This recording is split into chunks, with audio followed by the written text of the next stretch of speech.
শুনেছিস রঘু চাচার কথা? সেই যে গরিব চাষি একা থাকে জানি, কিন্তু ওর জীবনে নাকি অনেক কষ্ট। একটুখানি জমি, একটা পুরনো বলদ, তাতেই দিন চালাতো। শুনেছি গত বছর তো খরায় সব শস্য শুকিয়ে গেছিল। একদম ঠিক, পেটেও খাওয়ার ছিল না।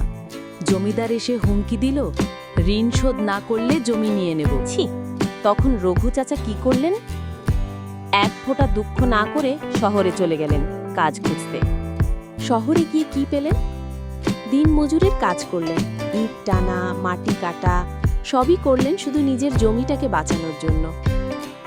বাহ, কতদিন ছিলেন?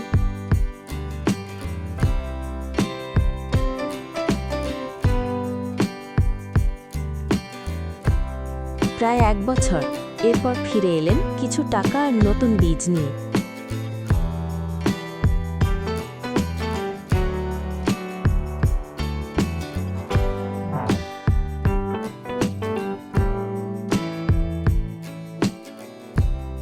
তারপর এইবার ভাগ্য ফিরল, বৃষ্টি হলো, জমি ভরে উঠল ধানেতে। সারা গ্রাম অবাক।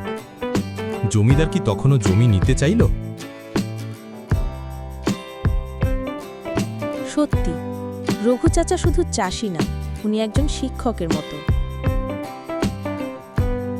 না রে ভাই, জমিদার নিজে এসে বলল, রঘু, এই জমি এখন থেকে চিরতরে তোরই রইল।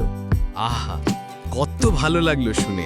শুধু তাই না, রঘু চাচা এখন গ্রামের গরিব বাচ্চাদের পড়ায়, একটা ছোট্ট স্কুল করেছে নিজে হাতে।